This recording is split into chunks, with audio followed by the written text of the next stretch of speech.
I am not gatekeeping the free sauce anymore. I'm going to show you how to get B2B clients for your agency with LinkedIn. All right. So, what we're going to go over here is why LinkedIn and why you should be using organic outbound campaigns, the niche hypothesis, marketing message build out, outreach methods, and scaling. I'm going to give you the whole thing. This is a presentation I presented at a mastermind, and I'm going to be giving it to you. These are for people that are doing 7, even 8 figures. I'm going to give it to you here for free. Now, hey, I'm Aiden Reilly. I run High Income Society, and we help calendars go from this to this to this and this week over week with outbound prospecting leveraging LinkedIn. So, why LinkedIn?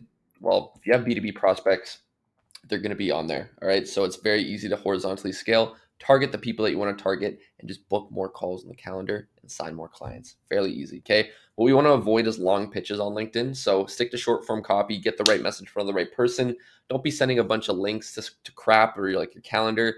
People don't care about that, and don't try and sell them or convince them inside of the chats on LinkedIn as to why they need to get on a call or like why they need your product or service. It doesn't work like that, but I'm going to show you how it works. Okay.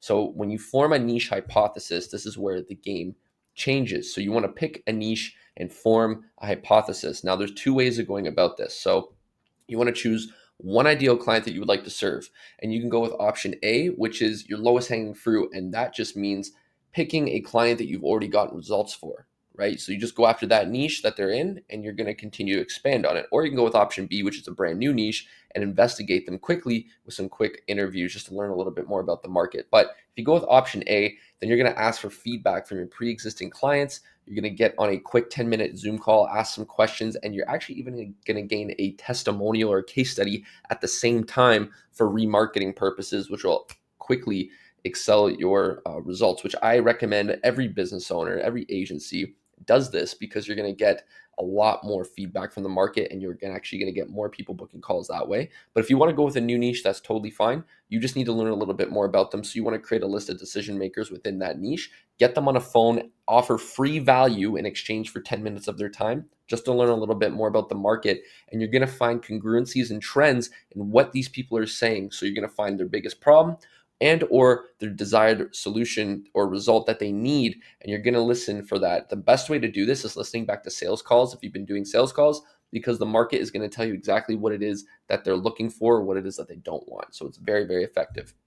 From there, you're going to create your OCP or your optimal client profile, and this is laying out everything from the information that you have in your current hypothesis, and continue to build your OCP. So everything about them, desires, interests, pains, problems, decision making, keywords, language, all of that is going to be needed to push a very successful outbound campaign on LinkedIn to get more book calls and close more clients.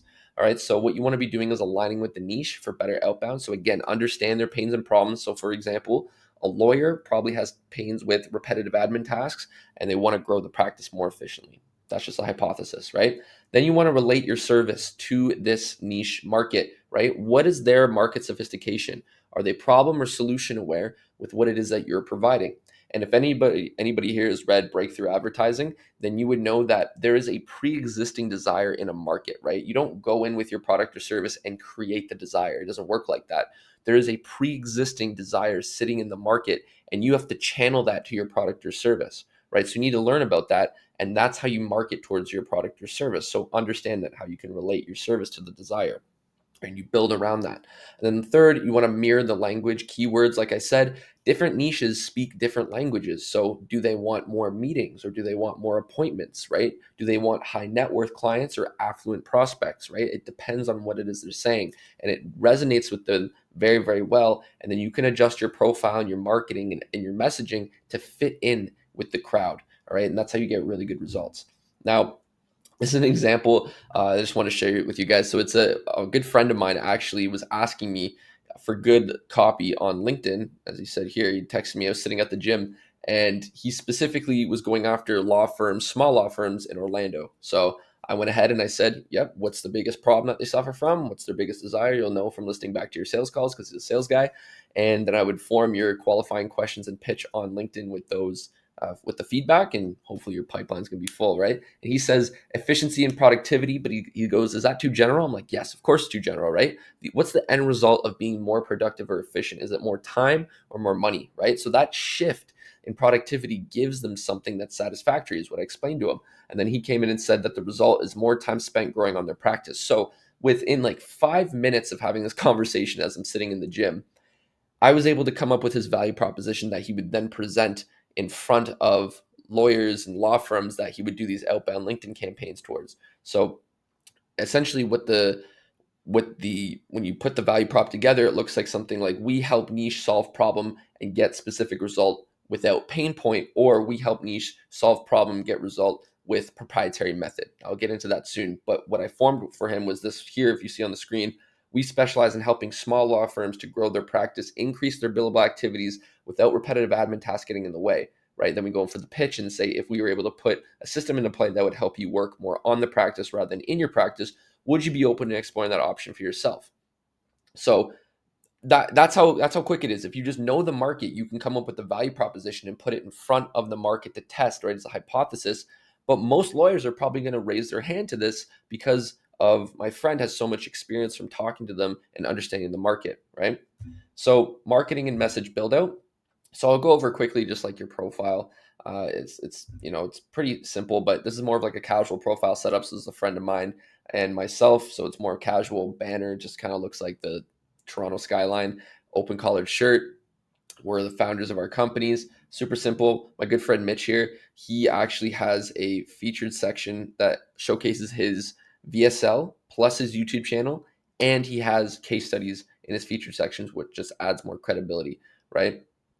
And then another person here, two people here with direct profile setups, I would consider Surge and even Row because they have value props in their bio that's a bit more direct. And as you can see from Surge, he has the more direct banner, which just kind of puts people towards his Facebook group as well. And if you notice with Row, he says helping real estate professionals turn homeowners into signed listing clients using our real estate CMA system. So, real estate CMA system is a brilliant phrase or a proprietary method for, I'm assuming, lead gen or appointment setting or booking, right? But his market in real estate, so real estate brokers and realtors, they're so solution aware to what it is that he's offering that he now has his own proprietary method. And I'm sure he's built upon it to make it his own thing. So now he has his own thing that the market desires, right? And they want to learn more about it, creates intrigue, creates curiosity. So with that outbound that he's doing, and when these realtors that he connects with, they see that, they want to learn more about what it is he has to offer. So it's very smart on his part. Now, content marketing strategy, I'll probably, no, let's go through. I was going to save it to the end, but let's just say we'll go through content marketing strategy. Now, this isn't everything, right? It's more about putting the right message in front of the right person. But when you do content, it's important to understand pipeline equity. So I put Hermosi here because he understands it the most, right? He just puts a ton of value out there. And then when it's time to come in for the ask, he taps that equity in his pipeline so that people are going to want to work with him, buy from him, whatever it might be, right? Or go buy his cheap book, stuff like that. That's like 99 cents, but it made a killing because he offered so much value and he strategically priced his book at 99 cents, even though I'm sure he would like to give it away for free. He did it right. He did it correct, right? So there's two things you can do. You can add more people to your pipeline or audience, which is what we do with our outbound campaigns. You can give value to them while establishing your credibility. And the two things to decrease it is just bad content and making too many offers, right? So in your content, you want to understand that you're balancing more offers equals more appointments equals more or less equity, with more value equals less appointments and more equity, right? So it's a balance game. Now, with direct call to action offers with your content, it taps the equity. With indirect call to action, there can be a little bit of equity tapped. And then with value posts, there's no equity tapped. So, and the type of content posts are pretty simple. Two-step direct call to action. Hey, I have this thing. Comment word down below to get it for free. And engagement posts, talk with your community a little bit or with your niche, understand them a little bit more. Testimonial posts, showcase your case studies and whatnot. Value lifestyle, just show that you're human, maybe throw out a book list or whatever there that people like, some free value, stuff like that. Now, this is the juicy stuff, advanced outreach methods, okay?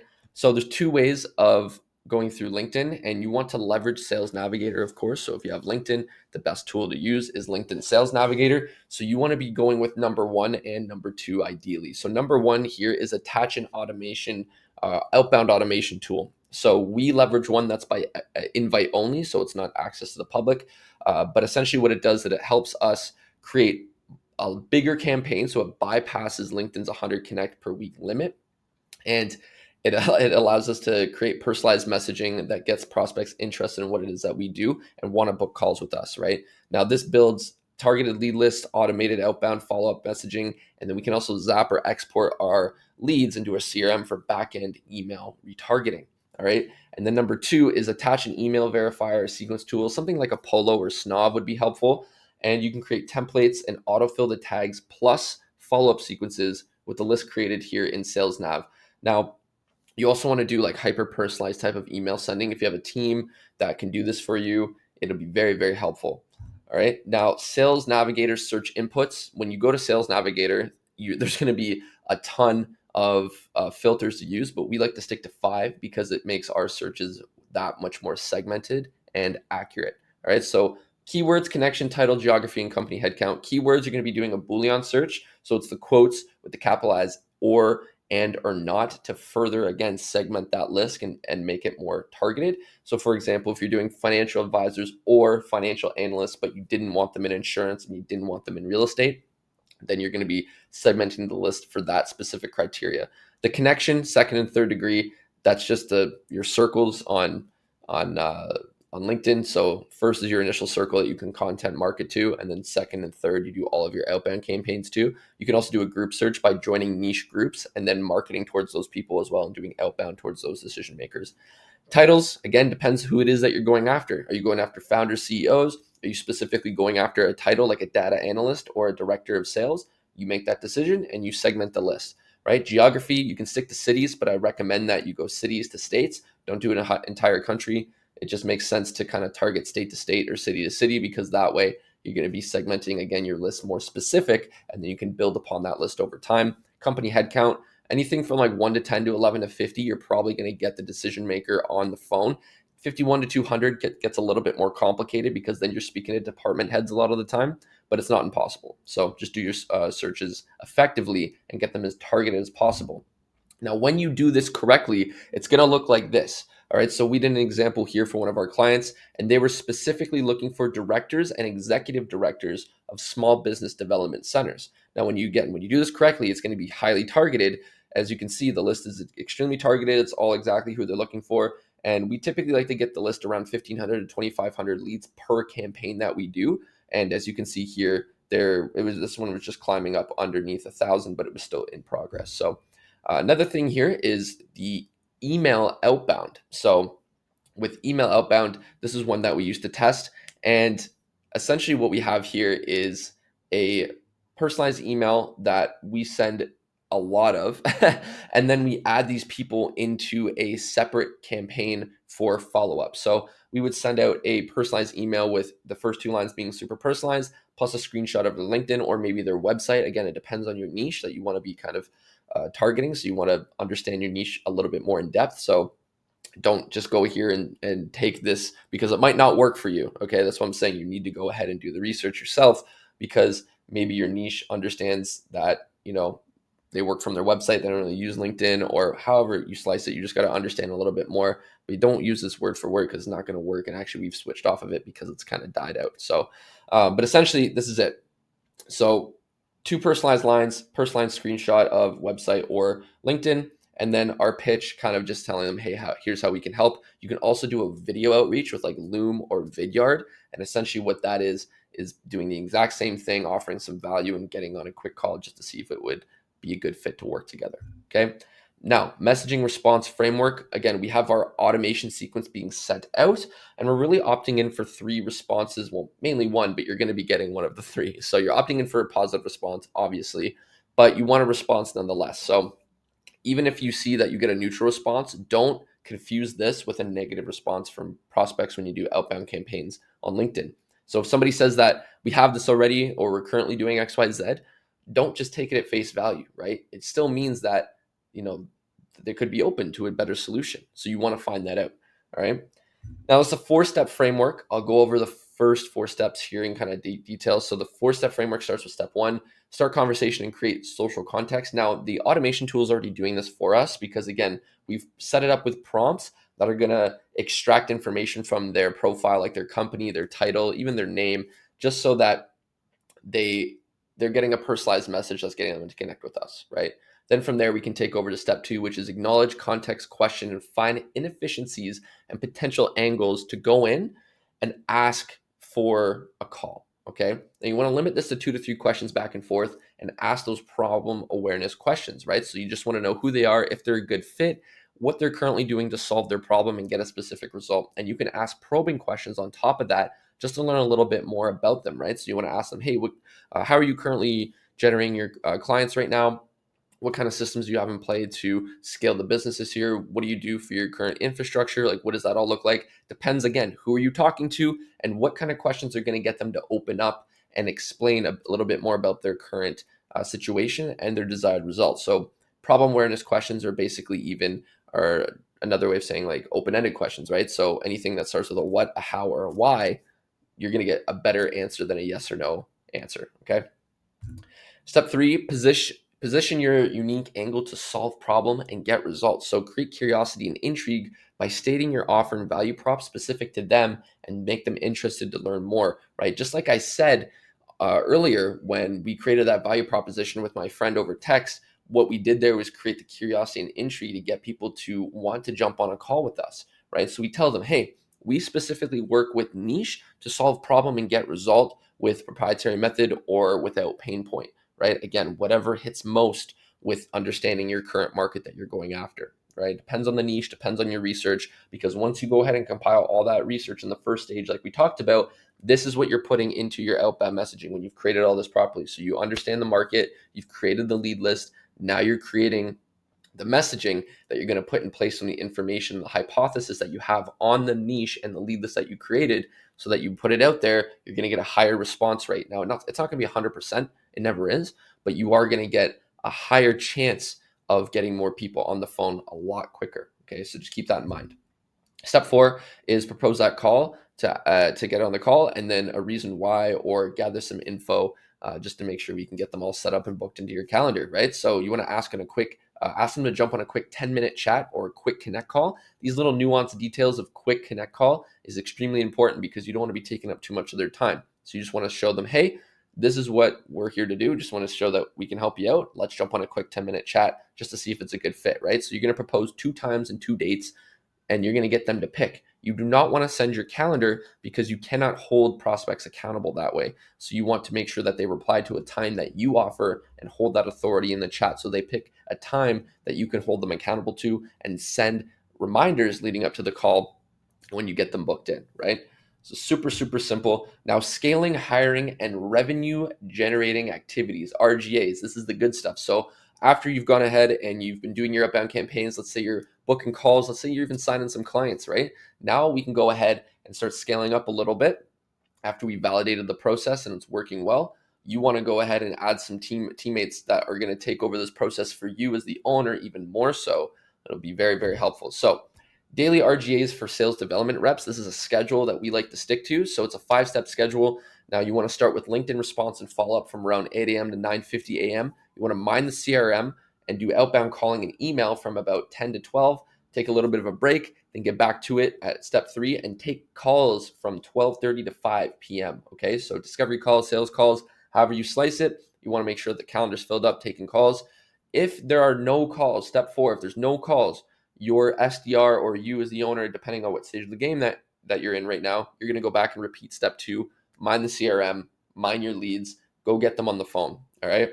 Step 5 is sharpen the sword and report data. So sharpen the sword really just means go listen back to sales calls that you had, listen back to discovery calls, find trends, find inefficiencies in the market, find messaging that you can then take from the calls and put it into your outbound messaging that's going to resonate better with your current niche that you're targeting, right? And that's from 5 to 6 p.m. And then make sure you report on data as well. So that can be anything from like calls made, outbound messages made, emails sent, email opens, calls that picked up, calls booked, sales made, all that great stuff, right? And then you want to do a minimum of 100 outreaches daily, minimum, and that's per SDR that you have on your team, so that you're getting a lot more volume. And then the only focus for your SDR team is booking calls and taking calls. That's it. Okay, so keep that in mind. Now, hiring and growth, you want to find SDRs and VAs that are already well versed in this type of work, right? So there's a ton of different sites out there. You can use like Upwork or Fiverr. We use a pre-vetted pool of specialists that we leverage, but you can also use like Facebook groups and stuff like that. But essentially what you're looking for are people that are more hungry and ambitious to go ahead and want to work for you, right? They got to be incentivized. You got to make sure that they're incentivized correctly by giving them percentages.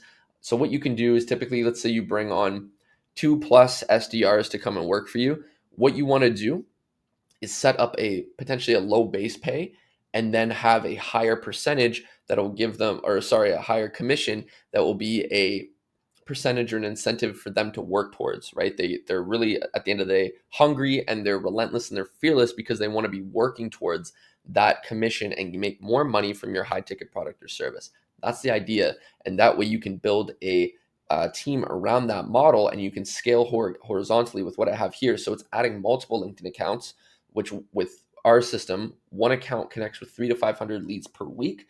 So imagine you have 5 accounts. That's a lot of outbound going out at once. And then you can have one SDR going ahead and mining those accounts, mining those LinkedIn accounts with the leads coming in, funnel them to a closer. At this point might be yourself. Let's say you've got yourself out of doing discovery calls, you put a sales development rep in place, they funnel calls to you, the closer, you close, you validate that process, you promote the SDR to closer, bring in a new SDR to take care of that. And now you're starting this whole funnel process again and duplicating this as you scale. Again, getting you, the owner, out of the business. And then you have these SDRs that are incentivized to want to do that type of work. And you can have like a leaderboard as well. But essentially what you want to be doing is make sure that you're paying your people correctly, that they're going to be getting incentivized properly to do more work and build with you in the company. So that's pretty much it. That was the whole presentation that I be giving at the mastermind that I'll be attending. So I hope you liked it. Thanks for your time. And if you have any questions, leave them down in the comments. Subscribe for more. Leave a thumbs up if you liked it. And I'll see you in the next one. Cheers.